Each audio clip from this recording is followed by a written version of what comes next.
De l'Assemblée nationale, messieurs les ministres, chers collègues. Je voudrais dire que ces deux projets de loi, étant une transposition des dispositions communautaires, n'appellent pas de ma part de remarques particulières.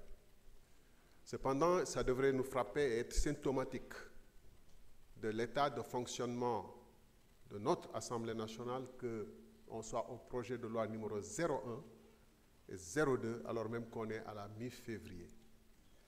Et que l'état des finances publiques dans ce pays, alors qu'on parle de microfinance, c'est un peu symptomatique et à la fois peut-être ironique, qu'on vienne nous parler de microfinance alors que l'état des finances publiques est extrêmement préoccupant et préoccupe l'ensemble des citoyens sénégalais. On voit jusque dans les universités les répercussions que ça a. Alors, je crois que le rôle de l'Assemblée nationale et des députés que nous sommes devrait être, à mon humble avis, d'exercer mieux notre contrôle sur le fonctionnement des finances publiques ou sur l'état des finances publiques dont le président de la République lui-même dit qu'elles sont dans une situation où les marges de manœuvre sont très faibles. Et les chiffres le prouvent à suffisance. On ne devrait pas parler aujourd'hui de tension budgétaire, mais d'hypertension budgétaire, voire même de presque AVC budgétaire. Les chiffres sont là. On a pour la première fois à payer 3 885 milliards pour le service de la dette durant cet exercice 2025.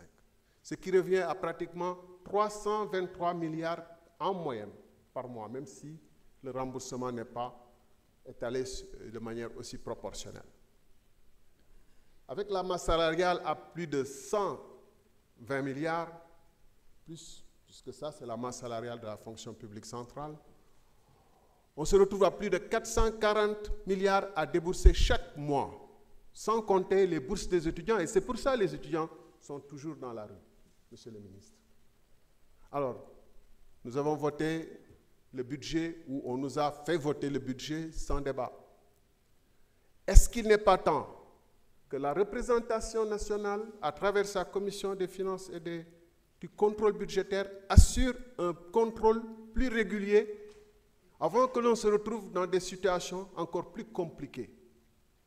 Est-ce que la souveraineté dont on parle tant ne devrait pas consister précisément à ne pas laisser au Fonds monétaire international et à la Banque mondiale de pouvoir être en discussion, et nous-mêmes, l'opinion sénégalaise, les députés du Sénégal, nous nous en référons souvent à ce qu'a dit la Banque mondiale ou ce qu'a dit le FMI, plutôt que nous exercions comme une Assemblée nationale de rupture dans un pays souverain notre rôle de contrôle de ce qui se passe. Dans quelles conditions les prêts sont octroyés, ou le gouvernement a-t-il les prêts, alors même que le FMI et la Banque mondiale ont plus ou moins suspendu leur décaissement et que donc les emprunts se font dans des conditions plus difficiles.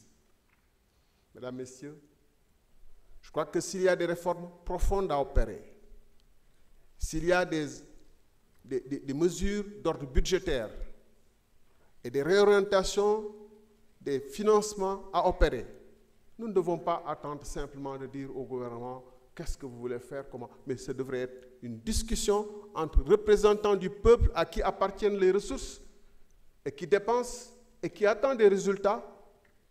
Donc des discussions entre ces représentants du peuple que nous sommes et l'administration que constitue le gouvernement. Je crois que la véritable démarche de rupture et ce qui pourrait changer enfin ce pays-là, c'est d'engager en permanence à travers la commission du contrôle budgétaire ce qui se passe dans le pays. D'autant plus que le Premier ministre et le Président de la République nous invitent en disant qu'eux-mêmes n'ont pas confiance aux chiffres de l'administration passée. Cela est une interpellation directe des députés que nous sommes pour que nous puissions davantage exercer un contrôle sur ce que l'administration fait, quelle que soit cette administration. Parce que le contrôle n'exclut pas la confiance n'exclut pas le contrôle. Nous sommes non pas les députés d'une majorité ou d'un parti, mais nous sommes les députés du peuple qui devons dire à la nation, est-ce que ce qui se passe avec ces finances sont conformes à la réglementation ou pas. Je vous remercie. Merci beaucoup, honorable Thierno Alassane Sall.